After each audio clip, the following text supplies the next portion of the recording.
ရှေ့တော်သွေးစီရောက်ရောပရကုသလရှေ့တော်ရောက်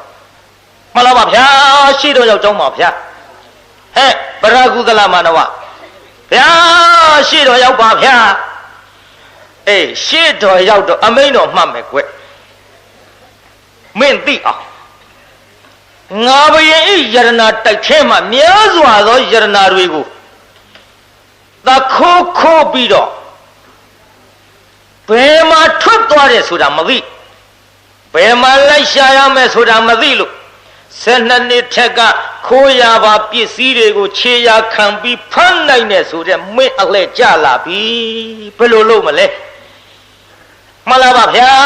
ဘုရားကျွန်တော်မျိုးကြီးတာဝန်ရှိပါသည်ဗျာတို့ပါတော့လေဘယင်ပိတ်ဆိုင်တဲ့ယရနာတိုက်ထဲကပစ္စည်းတွေကိုခိုးခြင်းသည်အဆောင်အကျက်တည်မြန်မထားလို့လားဗျာ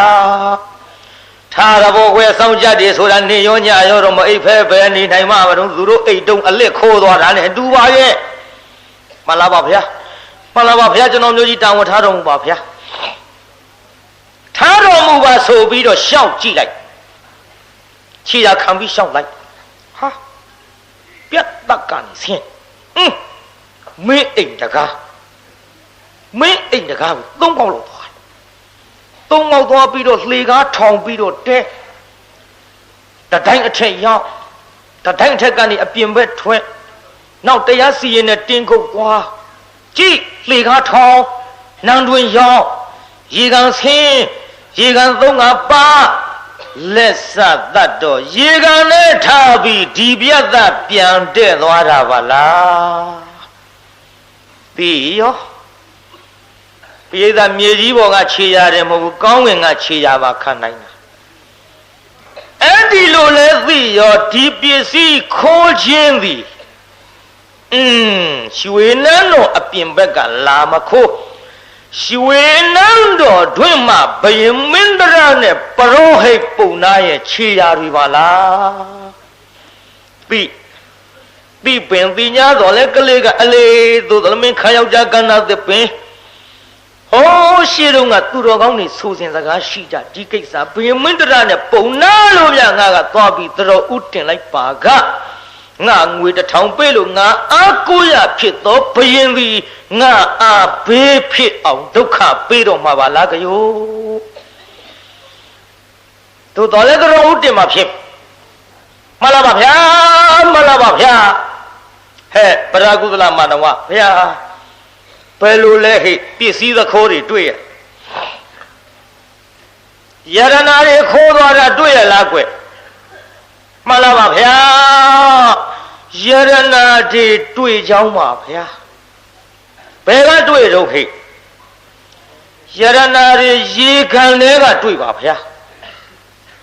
ဟဲ့ပရကုသလပစ္စည်းတွေကိုတွေ့ချင်းကိစ္စမင်းရေခံကိုတည်သလားမဟုတ်ပါဗျာခြေရာတွေကအဆင်းအတက်တွေနဲ့အလွန်များများလှပါဗျာဟဲ့ဘယ်လိုများရလဲကွမှန်လားပါဗျာဟောဒီရွှေနန်းတော်ပြတ်သက်ကနေပြီးတော့မင်းအိမ်တကားကို3ငါဆင်းပါဗျာ3ငါဆင်းလေကားထောင်ပြီးတော့တရရဲ့ပြင်ဘက်သူထွက်ပါဗျာတရရဲ့ပြင်ဘက်ကနေပြီးတရားစီရင်တဲ့တင်းကုတ်တရားစီရင်တဲ့တင်းကုတ်ကနေပြီးတော့လေကားထောင်တဲ့ပြီး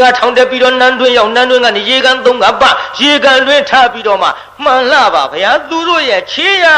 ကဟောဒီပြတ်သက်သူပဲပြန်ရောက်ပါဗျာပစ္စည်းတွေဒီမှာရှူစားတော်မူပါဗျာဟေးပရကုသလပစ္စည်းတော့ရပြီကွာတခိုးလို့ချင်းမလားပါဗျာပျောက်ဆုံးတဲ့ယရနာတွေရရင်ဖြင့်တခိုးပြီးဘယင်မင်းတရာကြီးအပြန်ရလို့ဘာအကျိုးရှိမှလဲဗျာ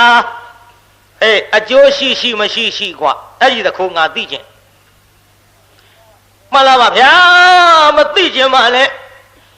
တခိုးမရလို့အကျိုးမရှိတာကိုဘုရားကျွန်တော်မျိုးကြီးသရဥတင်ပါမယ်ဗျာယေနာသိမ့်သံတိဒုက္ခိတံယေနာသိမ့်သံတိအတုရာအစရှိတဲ့ဂါထာလေးရွတ်ပြီးတော့မှန်လားပါဗျာလောကရှိနေကြတော့တတ္တဝါတွေမှာထမင်းအသက်9ရက်ရေအသက်1ရက်ဆိုခြင်းအပြင်ရေသည်အားကိုးရလူတွေမှာဖြစ်ကြပါတော့လေပါတလိညီသောစောင်းသမားသည် စောင်းမှုလေပင်မှာချီ၍မရနဲ့တကွရေထဲသို့ဆင်းပြီးကူးကြသောအခါစောင်းပေါက်ထဲကရေဝင်၍လူတွေရဲ့အကူရာဖြစ်သောရေသည်လူတွေရဲ့သေဆုံးရာဘေးဖြစ်ခဲ့ပါတော့သည်ဗျာဒီဥရာတုံဆောင်းတာကိုသိသဖြင့်တခိုးကိုအသင်မင်းကြီးသိတော်မူပါလောသိတော်မူပါလောပြည်သားကြီးနားထောင်တော့နားထောင်တော့သူပြောတဲ့ဥရာယုံလေးတွေပုံဝတ္ထုလေးတွေရေဒီလူတွေရဲ့အကူရာဖြစ်တကဲ့သို့တဲ့အကိုရဖြစ်တယ်လို့ပဲ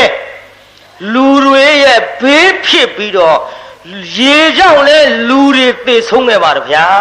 တဲ့သူဆိုနေတာကတိုင်းပြည်အုပ်ချုပ်သောဘုရင်ဒီလူတွေရဲ့အကိုရဖြစ်တော်လဲ